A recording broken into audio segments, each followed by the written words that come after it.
Assalamu alaikum warahmatullahi wabarakatuh, mpenzi mtazamaji, natumai mzima buheri wa afya. Jina langu ni Haifa Muhammad na karibu katika kipindi kipendacho Pewa Asubuhi ndani ya kitengo Bustani la Ndoa. Alhamdulillah, siku ya leo ni siku nyingine yenye nuri na neema ambayo Mwenyezi Mungu ameweza kutupa, na insha Allah tukiwa na ustadha wetu ambaye anazidi kuelezea mengi kuhusiana na masuala ya ndoa, si mwingine bali ni Ustadha Muzna ambaye tupo naye siku ya leo. Na insha Allah tunaendelea na mada yetu ambayo tulikuwa bado ina muendelezo, kwa sababu ni mada pana na ni mada ya kusameheana, na insha Allah tukirudi kwake tutaweza kufahamu mengi na mengi zaidi ambayo ameweza kutuandalia. Assalamu alaikum warahmatullahi wabarakatuh. Wa alaikum salam warahmatullahi ta'ala wabarakatuh. Naam, karibu tena. Alhamdulillah, shukran. Alhamdulillah, baada a'udhu billahi minash shaitanir rajim. Bismillahir rahmanir rahim. Thumma salatu wassalamu ala Muhammad wa ali Muhammad. Allahumma salli ala Muhammad wa ali Muhammad wa ajil faraj. Rabbi shrah li sadri wa yassir li amri wahlul 'uqdatam min lisani yafqahu qawli. Allahumma salli ala Muhammad wa ali Muhammad wa ajil faraj. Tunamshukuru tena Mwenyezi Mungu Subhanahu wa Ta'ala kwa fursa ambayo tena ametuhadia. Na tunaomba Mwenyezi Mungu Subhanahu wa Ta'ala azidi kutuhifadhi na kutujalia kila la kheri, hususan katika maisha yetu, katika familia zetu, katika maisha haya ambayo ni ya wanandoa ambao wanaingia katika maisha yao ya kuanzia, au wale ambao wataingia katika maisha yao ya ndoa. Inshallah Mwenyezi Mungu awanawirishie kila penye kheri na aondolee balaa inshallah, na vikwazo ambazo zinasababisha inshallah vijana wetu pengine wasifikie kutimiza zile suna. Mwenyezi Mungu waondolee hizo vikwazo na wafanyie wepesi kwa baraka zake mtume wetu Muhammad na ali zake walio watukufu inshallah. Allahumma salli ala Muhammad wa ali Muhammad. Katika mada yetu ambao mazungumzo tulikuwa tukizungumzia kuhusu kusamehe au kuhusu baina ya wanandoa kusameheana, ningependa nitoe mfano mmoja ambao huu mfano pengine unaweza ukabaki katika kumbukumbu ya wengi. Na nakumbuka kuna kipindi kimoja kulikuwa kuna wanafunzi shuleni, na hawa wanafunzi yani kutokana na ile migogoro na kutoelewana, basi mwalimu wao aliwapa kana kwamba ni mazoezi kidogo wafanye, ili waone athari ya kutosamehe inaathiri kiasi gani nafsi zetu, upande wa kifikra, upande wa kiimani, na upande wa yani raha katika maisha yake. Yani maisha ya mwanadamu, raha yake vipi inaacha athari ambao ni athari ambao sio nzuri. Na mwalimu akawaambia wanafunzi wake, naomba kila moja aje na nyanya moja kutoka nyumbani kwao. Nyanya. Kaambia kila moja aje na nyanya moja kutoka nyumbani. Wanafunzi wakiwa wanajua pengine wanataka kufanya matajruba ya kitu fulani. Yani ile kama vile wanasoma mambo ya masomo ya shuleni, wanataka mwalimu kufanya utafiti kuhusu nyanya. Basi na kesho wakaja na nyanya siku ya kwanza wakaweka kwenye begi. Na siku ya pili wakaambia, na ukirudi usiitoe ile nyanya, ibaki pale pale. Siku ya pili uje pia na nyanya na uiache pale pale. Ikamaliza kwa muda kama wiki 2 wiki 3. Pengine ndio tunaweza kusema pengine nyanya yenyewe ilikuwa haijaiva, lakini nyanya ambayo imeiva. Sasa kwenye ile begi baadaye amekuja kuambia kila mtu afungue begi yake, au ule mfuko ambao mfuko wa plastiki au yani chochote kile ambacho alikuwa anaweka zile nyanya. Baadaye mwalimu akawaomba kila mwanafunzi atoe zile nyanya zake mahali alipokuwa akiziweka kwa begi lake, manake anatembea nazo. Na zile nyanya zimeshaiva, zimeshakuwa maji maji. Wewe tizama nyanya zikianza kuoza zinakuwa hali gani? Yani na harufu ambayo inatoka mbaya sana. Au mfano hata mayai ikiwa yameharibika, ukayaweka ya kwanza yameharibika, unajua yameharibika, ya ila kwanza, ya ila pili, la tatu, na unabebana na ile bagi na yale mayai ambayo yameharibika.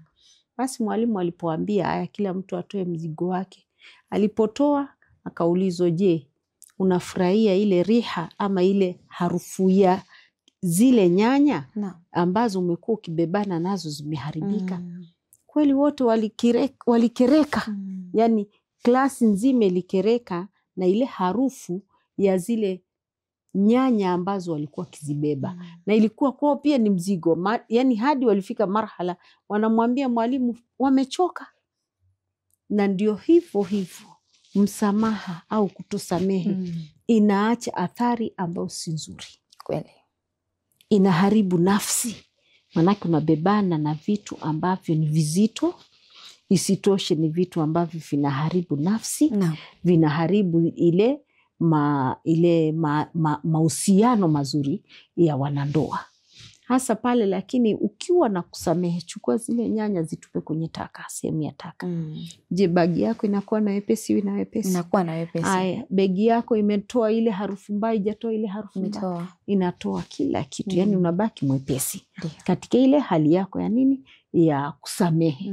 Yani hiyo ni athari moja katika athari za kusamehe. Tukirudi kuangalia upande mwingine, vitu ambazo inaleta ikhtilafu baina yetu, yani hapa baina ya wanandoa, kila mmoja anamwangalia mwenzake. Wewe unaangalia mwenzako kwa unwani ipi? Unamwangalia mwenzako kwa unwani ipi? Unamwangalia mwenzako kwa unwani ya kile alichokifanya? Tutasemaje, yani unakishabikia. Unakishabikia kile alichokifanya. Lakini wewe kama utakiangalia na kukidhalilisha, utakuwa umemdhalilisha pia mwenzio. Ndio. Mfano, mwenzako amekuja amekununulia kitu. Kwa mfano ni siku ya birthday yako. Mume wako ametoka akaenda akakununulia kitu fulani. Akaja akakuletea. Na dhahiri ya mtu inaonyesha pia batini ya mtu. Dhahiri ya mtu inatoa ndani, inaonyesha pia batini kuna nini. Kitu ambacho utakishangilia na utakifurahia, dhahiri yako itaonyesha. Ndio. Na wakati mwingine kitu ambacho hukukifurahia, batini ndani yako itaonyesha hukufurahia. Hasa wakati mwingine ndio hivyo, mtu amekuja na kitu fulani na wewe pia ulikuwa na matarajio ya hali ya juu sana. Ndio. Kwa hivyo tuangaliane kihali na tushukuru kile ambacho tunakipata kwa mwenzetu au baina yetu sote wawili. Baina yule mwanamke, mke wako na mwanamume. Kwa pande zote tunaangalia, mimi nimemshukuru mume wangu kwa njia gani, na yeye kama mume wangu amenishukuru kwa njia gani. Anaweza kuwa amenishukuru kwa njia ambayo pengine sikutarajia hivi. Nilitamani kwa njia nyingine. Mambo mengine ndio tusiyaone kuwa ndio ni mepesi. Kuna wakati mwingine mtu anataka kuonyesha kweli, nimeshukuru, nimefurahia. Naweza kuwa ndio umeniletea zawadi na nikamwambia shukrani na asante sana. Okay, jazakumullahu khairan. Na asante sana basi. Lakini kuna wakati mwingine unataka ndio hiyo ni yani ni katika tabia ya kila binadamu. Anapofanya jambo ambalo ni jambo nzuri, yani anafurahia kumwona mwenzake, manake naye amefanya kwa ile upendo. Na yeye pia anataka aonyeshe ule upendo. Na ile kutokuwa na ile kuonyesha ule upendo wa lile jambo, unamvunja mwenzako, unamvunja moyo, unamdhoofisha pia. Hasa ndio marhala inafika Bibi Khadija salamullahi alaiha. Tunaona yeye ni mwanamke, alikuwa ni tajir, mwenye kufanya tijara. Alikuwa anafanya mambo ya biashara. Na tunasikia kiasi ambacho Saham alikuwa na sehemu kubwa sana katika kuimarisha Uislamu. Kwa mali yake na kwa imani yake, kwa uchamungu wake, aliweza kufanya nini? Uislamu uzidi kukua. Yani kusaidiana na Mtume sallallahu alaihi wa sallam. Allahumma salli ala Muhammad wa ali Muhammad. lakini tujawahi kusikia neno ambalo Bibi Khadija alirudisha kwa Mtume kumwambia kama si mimi, kama si mimi Uislamu usingepiga hatua hivi. Sisi ambao tumesoma historia, sisi ndio tunamjua Bibi Khadija, lakini tukuwahi kusikia jambo kama lile akisema kama si mimi. Na ndo haya ndio yanafika marhala yanaharibu ndoa nyingi.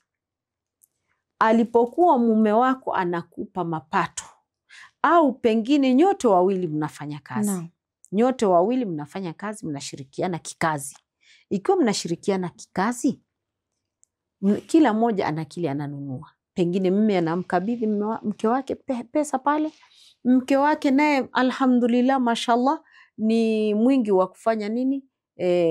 Kuhifadhi pesa. Anajua kuhifadhi pesa, kuhifadhi ile riziki ambayo Mwenyezi Mungu amewaruzuku, na anaifanyia kazi vilivyo. Na anaitumia kwa njia inayotakiwa. Sasa hapa mke ameweza kufanya mudiriyat, ameweza kupanga mpangilio wa maisha ya ndani ya nyumba, yani vilivyo. Lakini sasa tunarudi tunaangalia, wewe yule mume, asili ya mpangilio wa ile nyumba ni nani? Yule mume ambaye alikuwa akija anasema mapato yangu ndio haya. Mke wangu yeye hataki kujua mke wake, yeye anamthamini na anamwamini mke wake, yeye anaweza kufanya nini? Kusimamia mambo ya ndani ya nyumba. Kwa hivyo anasimamia kiasi ambacho watoto hawakosi chakula, watoto hawakosi nguo, na nyumba inabaki na ile heshima. So kuwa lazima nyumba iwe na vitu vya kifahari, hapana. Vitu vya kawaida ambavyo vinasababisha ile heshima yako ibakie. Sasa mambo kama yale wakati mwingine ndio mimi ndio mwenye kununua, na kuna yule ambaye ndio mwenye kutoa. Lakini tukiangalia zile hesabu zako, unahesabu mimi ndio mwenye kununua, unasahau kuna ambaye anatoa. Na kuna ushirikiano pia pale ndani. Hasa wewe ukiangalia unaona mimi ndio mjanja zaidi, manake nimeweza kufanya nini?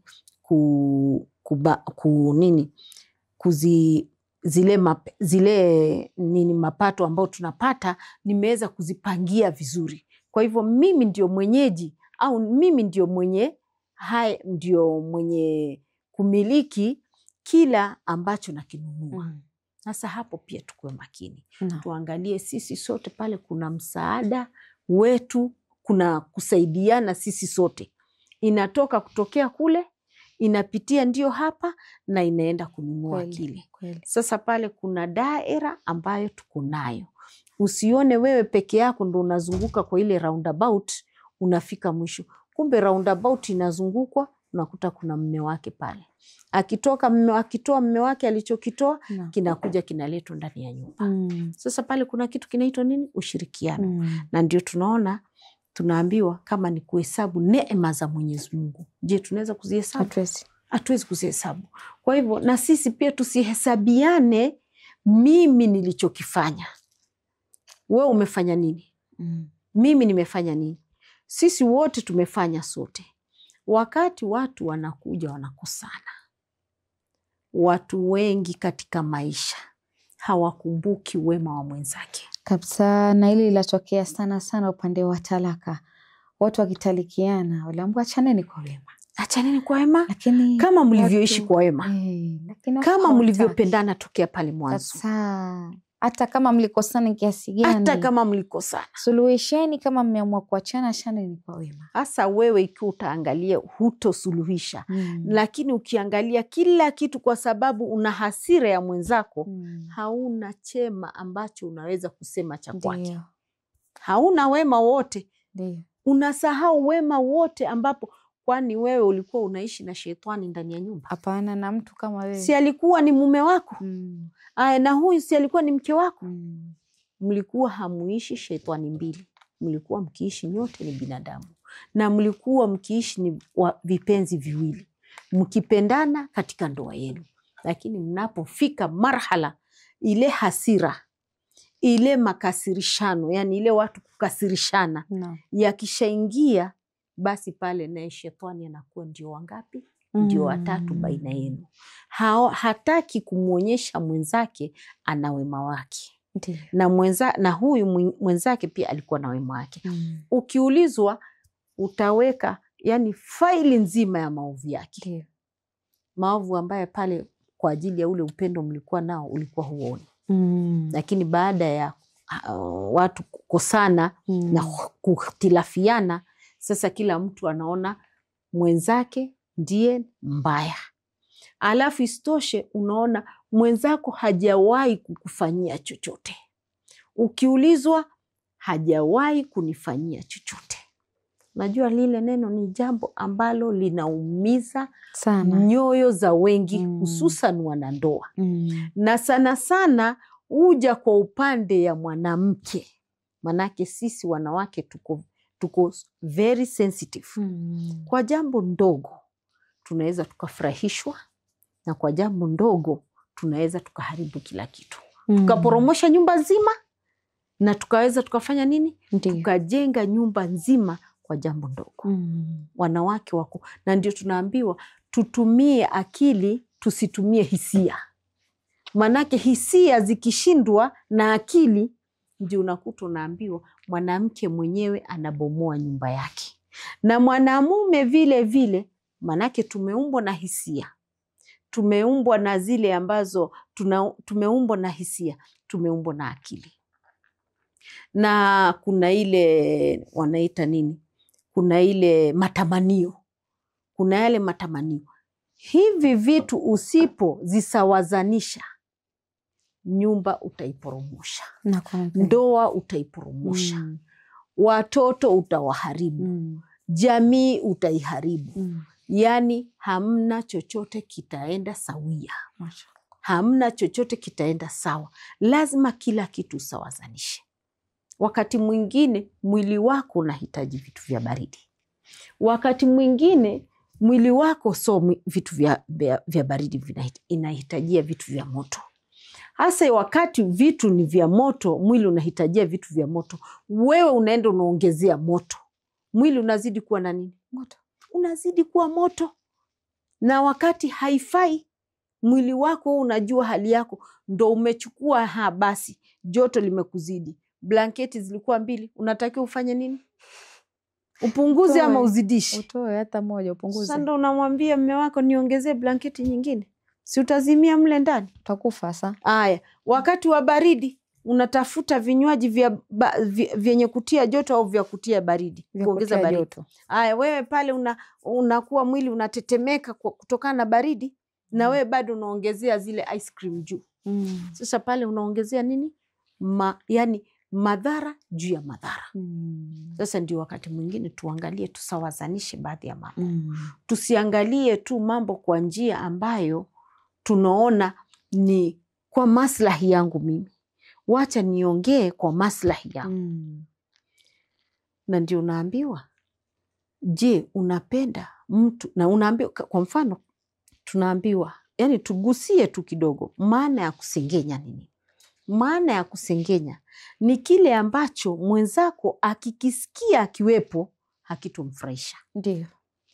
Na ikiwa akiwepo pale huwezi kukisema. Ndio. Na ndo hivyo, na ndio unaambiwa baina ya wanandoa unatakiwa usikilize pande zote. Kweli. So kusikiliza pande moja. Na kama utasikiliza pande zote mbili, hukumu kwa uadilifu. Usihukumu kutokana na ile hisia. Usihukumu na zile nini, usihukumu na ile kumpenda mwenzako. No. Mimi nampenda sana mwanangu. Mimi nampenda fulani. Yani unarudi upande moja. Naambia tuhukumu kwa uadilifu. Na kuhukumu kwa uadilifu ni kwa njia gani? Hata kama jambo lile kweli linakuumiza, lakini maadamu ni la haki, njoo ulikubali. Wakati mwingine ni ngumu, unaambiwa kulil haki wala ukana murra. Ndio. Sema haki hata kama inauma. Ndio. Wakati mume wako wanandoa mmekosana, unaenda unamwaga maneno aliyoyasema yeye, aliyoyafanya yeye, na ya kwako hutaji neno hata moja. Wewe kwa hivyo unabaki wewe ni maasum, mwenzako ndio nini? Mwenzako ndio nini? Ndio mkosefu. Ndio mwenye kukosea. Kama wewe ni mwenye kufanya inswafu, taje ya kwako. Jaribu hata kutanguliza ya kwako kwanza. Ukija kumshtakia mwenzako, njoo kwanza elezea. Kwa maana wengi mfano kutembea katika mitandao, wengi wao labda wanakwambia umeona mtu akifanya kitu fulani wanamjaji. Ile nimemwona mtu fulani akifanya kitu fulani namjaji. Which kama ni kujaji mtu, bora hata umuelezee. Muelezee na mjaji au simjaji. Kwa sababu yeye mwenyewe anajua anahisi vipi. Nikisema mtu anatoka na trouser akaenda mahali, mbona umjaji? Yeye mwenyewe ameamua ni maamuzi yake, unajua anapitia nini. Ni kweli. Kuna mambo mengi ambayo watu wanapitia. Ni kweli. Ambayo yanataka hiyo subra, yanataka ustahimilivu. Yanataka ustahimilivu, yanataka marhala kidogo kidogo. Manake huwezi kuvuta kila kitu mara moja. Naambiwa hata Mtume sallallahu alayhi wa alihi wasallam, Allahumma salli ala Muhammad wa ali Muhammad, alipokuwa akiuongoza umati wake, yeye hakuutangaza ule Uislamu kwa mara moja. Alikuwa akienda marhala kwa marhala, na kila marhala ina athari yake, na ilikuwa na athari yake. Na ndio tunaona aliambiwa kwanza waelekeze watu wako kwanza, wafikishie ujumbe wa andhir ashiratakal akrabin. Yani wakumbushe au waonye, wakumbushe watu wako wa karibu. Unaona, unaanza na marhala za karibu. Ndio kama ulivyotaja upande wa mambo ya hijabu, mambo ya kukumbushana, mambo ya amru bil ma'ruf. Yani unataka kuwa ni amru bil ma'ruf. Amru bil ma'ruf anza kwako kwanza ndani ya nyumba. Usiende amru bil ma'ruf wakati ya ndani yamekushinda, unaenda kujaribu ya nje. Ya nje ndio itakuwa mbaya zaidi. Kwa hivyo anza na kwako ndani, na kabla hujaanza na kwako, anza na nafsi yako mwenyewe. Anza na wewe mwenyewe ndio uweze kufikia. Kwa hivyo wewe kwanza mwenyewe angalia makosa yako, ndio ukija kuangalia pia makosa ya mwenzio. Wewe usijiweke kuwa wewe ni maasum, wewe ni malaika, wewe huna kosa, ila mwenzako ndio mwenye makosa. Na hilo ndilo jambo ambalo linasababisha wanandoa au ndoa nyingi kuharibika, kwa sababu mimi sijioni kuwa ni mkosefu, na nikielezewa makosa yangu najaribu kuidhibitisha ilikuwa si makosa. Najaribu kuitengeneza, najaribu kuipamba, najaribu kutoa visababu chungu nzima. Nilifanya kwa sababu hii, nilifanya kwa sababu hii. Kwa hivyo tuangalie kama tunataka kusameheana. Tusiangalie tu kutaka, yani wewe unataka wewe tu peke yako ndio unataka kusamehewa. Na wewe pia unatakiwa uweze kuwa na ile nguvu ya kusamehe mwenzako. Na so kusamehe ya mdomo kama tulivyotangulia. Samehe toka ndani ya nafsi. Tokea ndani. Yani kusamehe, usamehe, yani toka ndani ya nafsi yako. Na uiweke kwa ajili ya Mwenyezi Mungu Subhanahu wa Ta'ala. Mimi nimemsamehe kwa ajili ya Mwenyezi Mungu Subhanahu. Yani hautaona kingine, na hautasikia ndani kwenye masikio yako chukuchuku, ama unawasho ndani ya moyoni mwako ukisema, ukikumbuka yale ambayo yalipita. Sasa ndio hiyo inaitwa msamaha wa kweli au msamaha wa kikweli. Manake kuna msamaha mwingine leo anakusamehe, kesho tena anakumbuka tena yale. Na ndio hapo tunaambiwa tujitahidi sana, tujichunge kutokana na midomo yetu.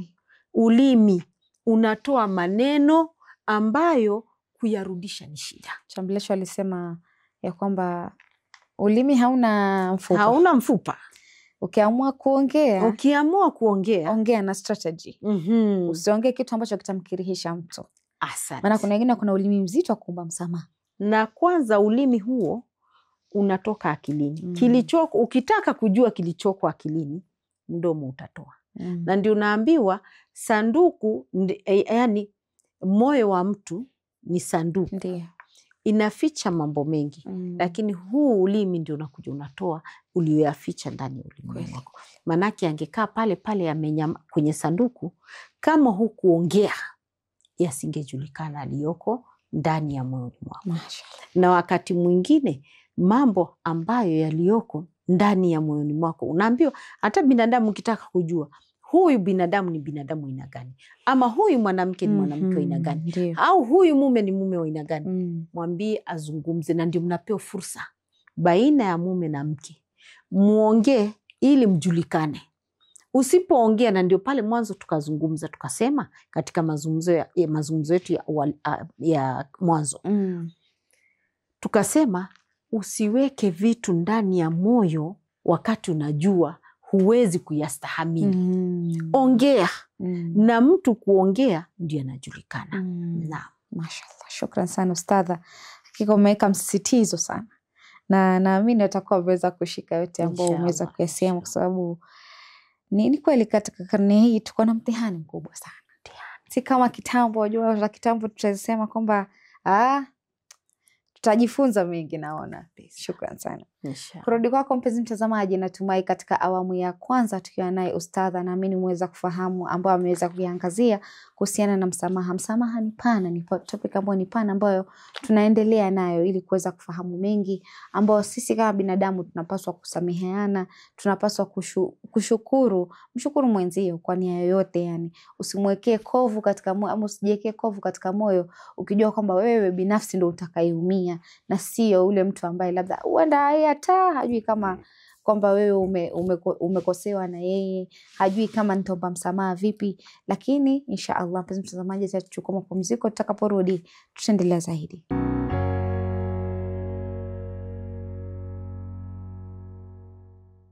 Assalamu alaikum warahmatullahi wabarakatuh. Mpenzi mtazamaji, karibu tena katika awamu ya pili ya kipindi kipendacho Pewa Asubuhi ndani ya kitengo Bustani la Ndoa. Alhamdulillah, tukiendelea na mada yetu ambayo ni ya kuhusiana msamaha, kunradhi, inahusiana na msamaha katika ndoa. Na insha Allah tukirudi kwake tutaweza kufahamu mengi ambayo ustadha wetu ameweza kutuendelezea. Naam, karibu tena ustadha. Shukran. Wa alaikum salam wa rahmatullahi ta'ala wa barakatuh. Na tunamshukuru Mwenyezi Mungu Subhanahu wa Ta'ala, alhamdulillahi rabbil alamin, kwa kila hali. Alhamdulillah. Manake tunasema hatuwezi kuhesabu neema za Mwenyezi Mungu. Kweli. Lakini tunaangalia kile ambacho pengine Mwenyezi Mungu hajatutimizia, na sisi ni binadamu wa kawaida, na hali ambazo ndio hizo zinatuelekeza kughafilika. Tunasahau ni mengi ambayo Mwenyezi Mungu ametupa, ambayo atakuyahesabu hatuwezi. Zaidi ya yale ambayo umekuwa ukimwomba Mwenyezi Mungu, pengine ndio hiyo maslahi bado haijatimia, ndio Mwenyezi Mungu aweze kukutimizia. Na ndio hapo tunatakiwa tuwe makini sana katika yale ambayo Mwenyezi Mungu Subhanahu wa Ta'ala yani unaamiliana naye vipi.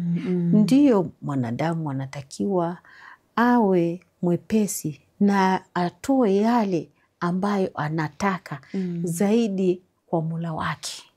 Yani Mwenyezi Mungu Subhanahu wa Ta'ala, yeye ni Arhamar Rahimin. Yeye ni mwenye huruma zaidi ya mzazi. Kwa hivyo tuwe yani kama vile tunasema tunaamiliana vipi na wenzetu, tunaamiliana vipi na ndugu zetu, jamaa zetu, familia vipi, na Mwenyezi Mungu pia tunatakiwa vipi tunaamiliana na yeye. Sio tu kuangalia upande wa ninataka. Wakati mwingine Mwenyezi Mungu yeye anastahiki kuabudiwa, sio kuwa anastahiki kuabudiwa kama tulivyosema, kwa sababu anatuhitajia. Yeye anastahiki kuabudiwa. Yani kuna aya nikikumbuka nitaitaja pale insha Allah. Hasa hapa katika kuzungumzia mambo ya kusameheana, tukiwa ndio tunamalizia ni kama vile tulivyoona mambo ambayo yanalete ikhtilafu mambo yapi ambayo yanaleta ikhtilafu, na ndio hayo ambayo twafaa au twatakiwa tujaribu sana kujiepusha nayo. Ndio. Tupigane na nafsi zetu. Maadamu tushajuana, watu kishajua, ndio tumesema pengine mnaweza kuja mkajuana na mwenzako baada ya miaka 50. Lakini tusisahau pia unaweza ukamjua mwenzako kwa siku hiyo moja. Kwa siku moja. Kwa siku moja unaweza kukaa na mtu mwenzako ukajua huyu mtu ni mtu wa aina gani. Ndio. Kwa kumwangalia tu. Kwa kuangalia yale yani ule mwenendo wake. Ukamsoma kwa siku hiyo moja. Kwa hivyo tusisubiri hadi tujuane baada ya miaka 50. Na kama ni kujuana, tunazidi kujuana, tujuane katika mambo mazuri. Ndio. Tusijuane katika mambo mabaya. Ndio. Ambayo yanaleta zile ikhtilafu baina yetu. Na hapa tukirudi kuangalia, na tumestaja pale tukasema kujuana pale au mambo ya msamaha unakuja kutokana na kujuana. Unakuwa umemjua mwenzako, yeye ni mtu anapenda kusikia lile neno la matamshi. Mwingine anapenda asikie umetamka. Vile umegonga ile gilasi yako, ukipita pale ukapiga ukamwaga maji, mkeka ukaloa, pengine unakutia hasira. Ndio maana utakuta wengi wanaambiwa ya kwamba kuna love languages. Kuna mwingine yeye ni umhakikishie, mwingine anataka vitendo, mwingine maneno tu yanatosha, maneno yanatosha, mwingine ule mwangalio wako tu unamtosheleza. Wengine wakaambiwa kwamba usikae muda mrefu bila kumwambia mwanamke nakupenda.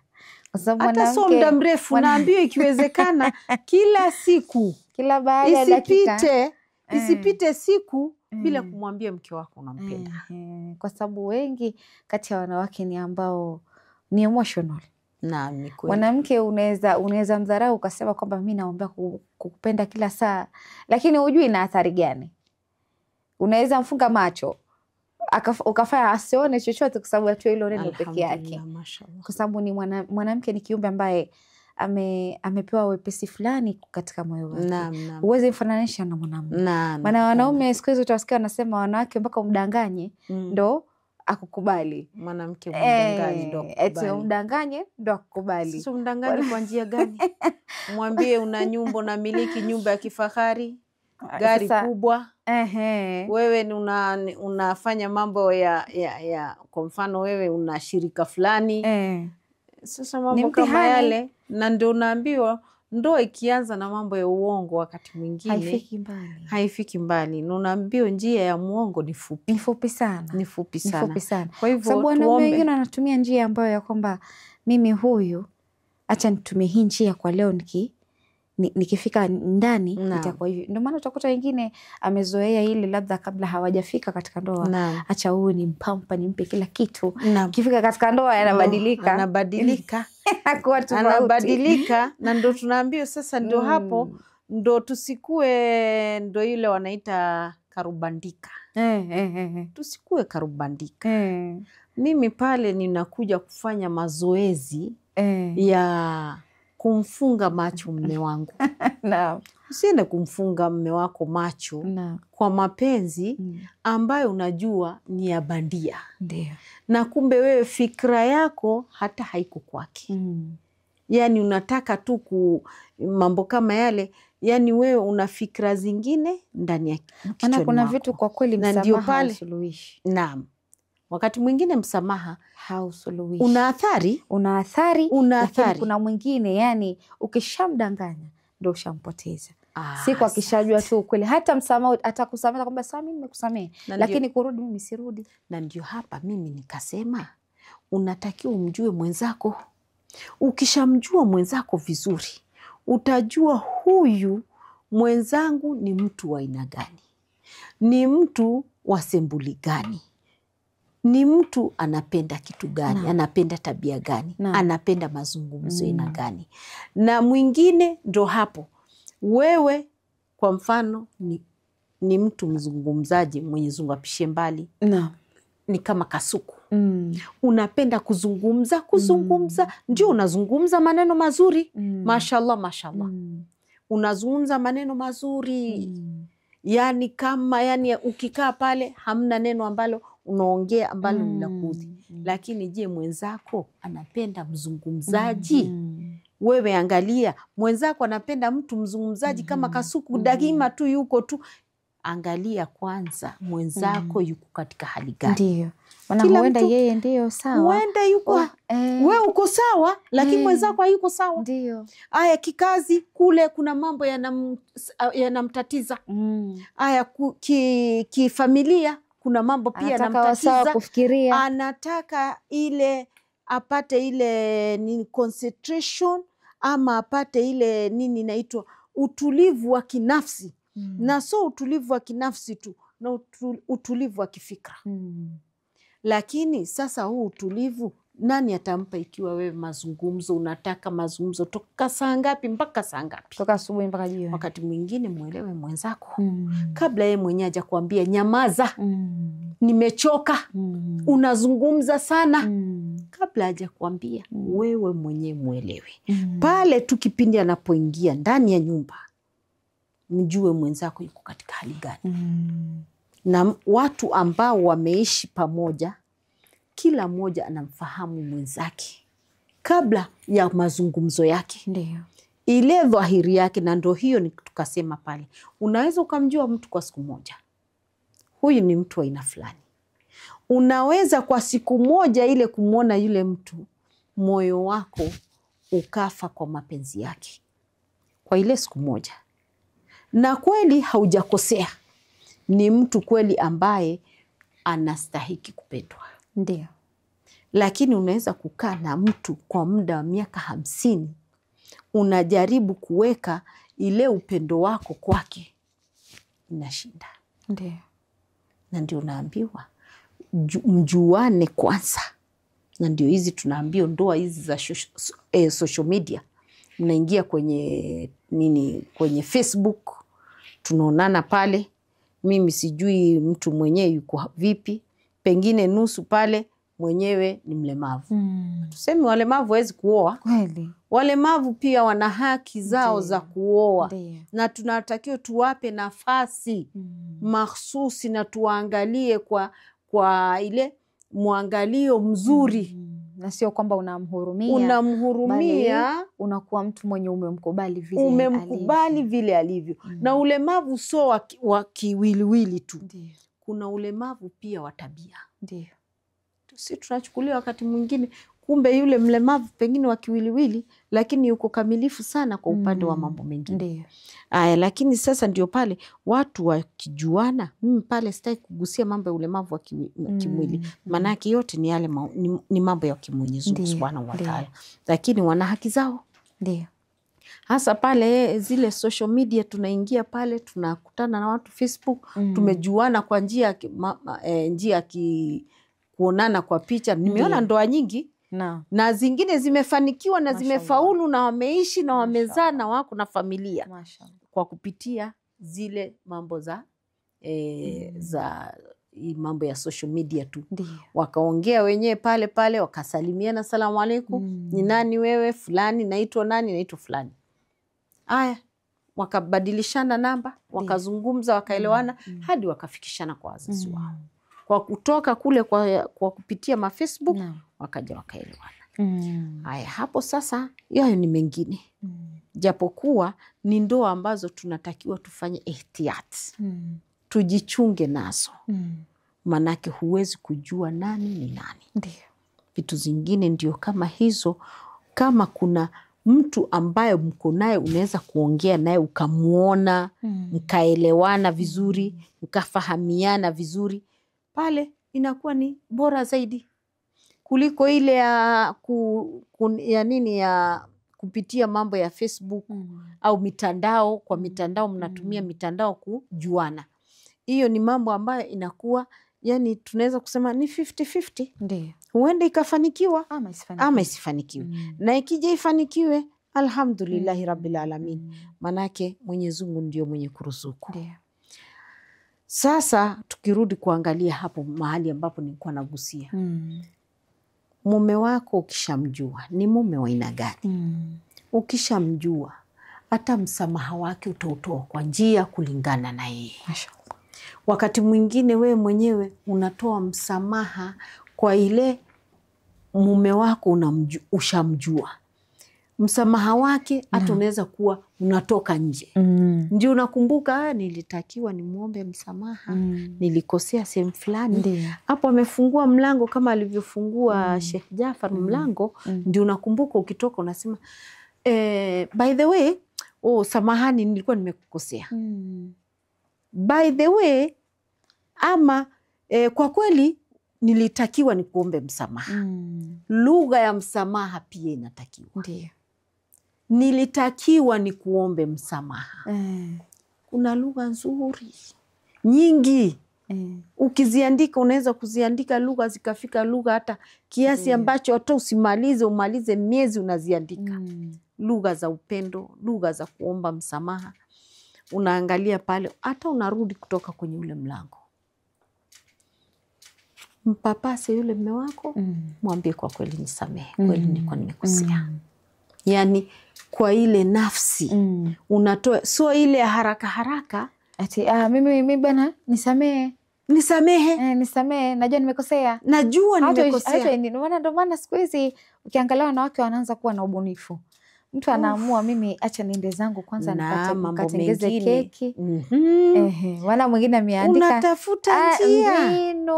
Wakati mwingine unamwandikia pale kibarua kizuri, hata message pale akiwa pale kazini, unamwandikia message nzuri, unamwekea emoji nzuri, unamuonyesha mimi nilikuwa kweli pale nilikuwa nimekosea na nakuomba msamaha. Na je, umeridhia msamaha wangu? Sasa pale unasubiria yeye atahisi vipi. Lakini pale ndio ulikuwa unatoka ndio unakumbuka kumbe kuna binadamu nilikuwa natakiwa nimuombe msamaha. Kama dharau zimeanza. Ni dharau zingine zimeanza. Yani yeye hawezi kukaa chini na mimi akaniomba msamaha akiwa ameketi. Maana hakuna viumbe ambao wanapenda yani walau tu ni rahisi yeye kusamehe kama tulivyosema wanaume. Naam. Lakini anapenda yani ukuwe mbunifu. Naam. Yani ukuwe tuna ile jinsi ya kwamba na kweli mke wangu basi mimi nimekusamehe. Wengine ukiangalia mitandaoni mtu anaenda na atengeza keki alafu asema nisamehe mume wangu. Sitorudia hilo kosa. Anapika na keki mahsusi ya msamaha. Anaandaa chakula anajua mume wake chakula kipi anapenda. Mazingira mazuri. Hiyo siku anaenda anatengeza kweli mazingira mazuri. Yeye mwenyewe kwa upande wake mwenyewe. Nguo ambaye muda mrefu ndio hiyo amekuwa ameiweka ndio ya sherehe. Mume wake anamwambia subiri kidogo angalau hata nikuone. Najua kuna marhala ndoa ambazo zinaharibiwa kutokana na yani unafanya mambo opposite. Yale ambao unatakiwa uyafanye ndani ndio unayafanya ndio unaenda kuyafanya nje. Maana kwa ile nzuri ambayo unatakiwa umvalie mume wako. Zile makeup ambazo mume wako amenunua. Aina tofauti, umenunua. Zote umenunua kwa ajili ya nani? Kwa ajili yake. Mumeo. Kwa ajili ya mumeo. Hivi sasa imefika mazungumzo mengine watu wanasema wakati mwingine jifurahishe wewe mwenyewe. Ndio kujifurahisha mwenyewe ni sawa. Lakini asili wewe ni mke wa mtu na kuwa mke wa mtu tulizungumzia tokea pale mwanzo. Kuna maelewano baina yenu wawili. Ndio. Usifanye vitu ambazo ni kinyume na yale ambayo unatakiwa ufanye ndani ya nyumba. Ukienda kule kwenye nje wewe ni mwanamke ambaye yani ni tuseme faol ni mtu active lakini ndani ya nyumba si active. Maana limenikumbusha historia ya kwamba wanawake tumezoea kujipamba kwenda maharusini. Sasa tunapenda sana maharusi. Harusi ni nzuri. Ni tamu lakini kuna vile unajipamba unajikwatua kiasi cha kwamba unaenda unasahaulika. Sasa hiyo siku mume akasema ya kwamba ngoja mimi leo niende usiku kule harusini nione kutakavyokuwa. Sasa mke alijipamba vizuri. Mashallah. Kiasi cha kwamba mashallah alikuwa mzuri. Akaenda zake harusini. Kwenda harusini akutana na mume wake. Mume hakumjua mke wake. hajamjua mke wake, manake amemzoea na zile madera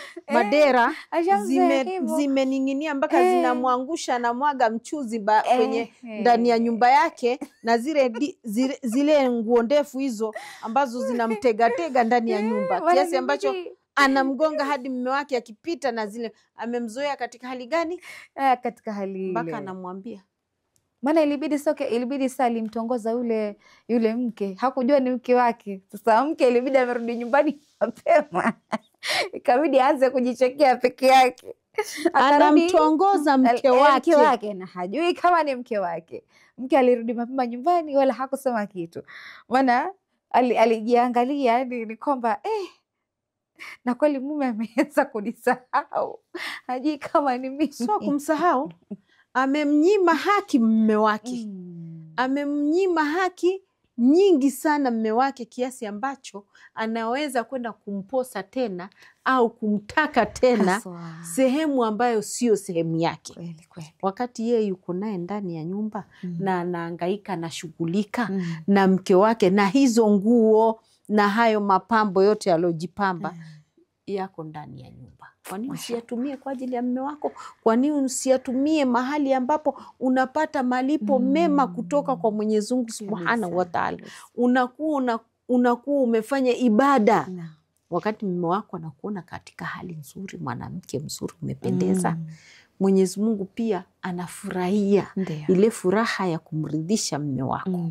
Sasa sio kuwa anaenda anakuposa mara ya ngapi tena sasa? Tena unangojea tena aende akakupose mara ya 3. Shukrani sana Ustadha kwa kuweza kutuelezea neema hii ya msamaha katika ndoa. Naamini wengi watakuwa wameweza kufahamu, japo imekuwa na ucheshi ndani yake. Imekuwa na ucheshi. Na kuna nukta ambayo kidogo nilikuwa nizungumzia hapa, naona kidogo nimeghafilika. Na huyo mwanamke ambaye kaenda kuposwa tena na mume wake tunatakiwa tuwe makini. Alhamdulillah kaposwa yeye. Je, angeposa mwingine singekuwa vita na nyumba ingebadilika, ingekuwa jahannam. Angeenda kuposa mwingine tena, alafu kwa bahati nzuri akute kumbe hata ana mume. Amlete ndani ya nyumba, manake yeye hajawahi kuona mke wake akiwa anajipamba kwa ile njia. Kwa nini uende ukamwosha? Unampa dakika 5 angalau kama unaenda harusini. Mpe dakika 10 mume wako akuangalie. Akuone uzuri ulionao kabla hujaupeleka ule uzuri nje. Na kwanza huo uzuri pia unatakiwa ukuwe makini. Je, huo uzuri umejiweka kivipi? So unaenda ile inaingia, unaenda kusomba madhambi pale, ikiwa unajua unatoka na urembo ambao utasababisha wakashawishika wanaume wengine. Dhambi ambazo zinapatikana kwa yule mwanamume ambaye amepatwa na yale matamanio baada ya kukuona, dhambi zile wewe ndio utakuwa masuhuli. Shukrani sana. Shukrani. Kurudi kwako mpenzi mtazamaji, natumai katika awamu ya pili tukiwa naye Ustadha Muzna, naamini umeweza kufaidika na mengi ambayo ameweza kuyawasilisha. Na ukiangalia kwa hakika ameongea mambo ambayo yanatokea katika jamii na kuunganisha ndoa. Ni kwamba tunaangalia reality ya vitu ambavyo vinatokea. Msamaha ni muhimu kwa wanandoa, na inshallah tuwe na mbinu wanawake za kuomba msamaha. Naamini hauwezi kosa, na inshallah mpenzi mtazamaji, kufikia hapo sina mengi ya kusema isipokuwa nikwambia fi amanillah.